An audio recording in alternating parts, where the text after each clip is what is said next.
4 கூட்டங்கள் மேல் நடந்திருக்கு. நானும் பார்த்துக்கிட்டு தான் இருக்கோம். 4 லட்சம் 5 லட்சம் இப்படி மக்கள் கூடுறாங்க.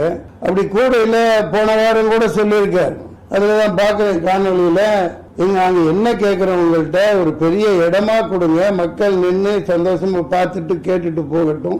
வேற ஒன்றும் கேட்கலையா உங்கள்கிட்ட? அது ஒரு காரணத்தோட நீங்க செய்ய மாட்டேங்கிறீங்கன்னு இந்த நிகழ்ச்சி முன்கூட்டியே சொல்லியிருக்குது இந்த தம்பி. உண்மையா இல்லையா? அப்புறம் அரசியல் ஆக்குறாங்க அப்படின்னா என்ன?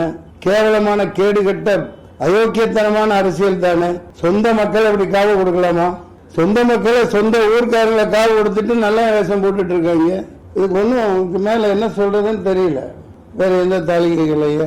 இந்த பிரச்சாரத்துல போலீஸ் முறையா பாதுகாப்பு கொடுக்கல. யார் கையில போலீஸ் இருக்குது? முதல் பாதுகாப்பு 28 கண்டிஷன் போடுறீங்களா இல்லையாப்பா? நீங்க ஒரு மாநாடு நடத்த கூட்டத்துக்கு 28 கண்டிஷன் கேட்டு போடுறாங்களா இல்லையா? எந்த கட்சிக்காவது போட்டாங்களா? எந்த கட்சிக்காவது போட்டாங்க இது வரைக்கும்? அதே மாதிரி 28,000 போலீஸ் 2,000 போலீஸ் அங்க நிக்கணும்ல. அதே முட்டுச்சம்பளை கொடுத்துருக்கீங்க. என்ன மாதிரி ஆளுங்க இருந்திருந்தான்னு வைங்க, அந்த இடத்துல நான் இருந்திருந்தேன் நடந்திருக்கிறதே வேற. 99 இப்படித்தான் நான் நின்று தேனியில பயங்கர கலவரத்தை உண்டாக்கணும். அங்க ஜீப்பை கவுத்து விட்டாங்க, கரும்பு காட்டுக்கு தீ வச்சுட்டாங்க. இறங்கி குளிச்சு ஓடி போய் ஆளுங்களோட ஜீப்பை நிப்பாட்டி வச்சேன், கலெக்டர் ஜீப்பு. அடுத்து அதை அணுகி சொல்லி சார்ந்து விட்டு மைக்கை பிடிச்சி ஒரு சத்தம் போட்டேன். நடக்கிறது வேற என்ன, போலீஸ் எங்க இருந்து வந்தானு என்னன்னு தெரியல, கட்டுக்குள்ள கொண்டாந்தாங்க. கொஞ்சம் அந்த ஆணையம் போட்டு குளிக்குள்ள ஏறி மூடி சமத்துவ ஜனகனை பாடிருப்பாங்க. இது அரசியலா? கேவலமா இல்ல? அயோக்கியத்தான அரசியல் பண்ணிட்டு இருக்காங்க, ஏமாத்திட்டு இருக்கீங்க. அனுமதி கேட்கும் போது 10,000 பேர் சொல்லியிருக்காங்க. நீ கொத்த பச்சை குழந்தை பண்ணமா 10,000 பேர் அப்படித்தான் சொல்லுவாங்க. 20,000 பேர் சொன்னா உங்களுக்கு பர்மிஷன் கிடையாதுன்றான். போலீஸ் பத்தி தெரியாதா?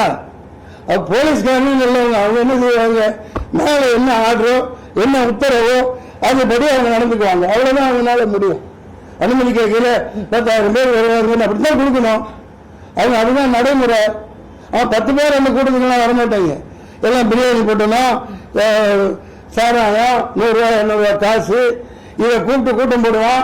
அவனுக்கு பொட்டல் வெளியில நல்லா 10 கிலோமீட்டர் இடம் கொடுப்பீங்க. 4 லட்சம் பேர் கூடுறான்னு தெரியுதுலையா? அப்புறம் முடிச்சலுக்குள்ள அனுப்புறீங்க.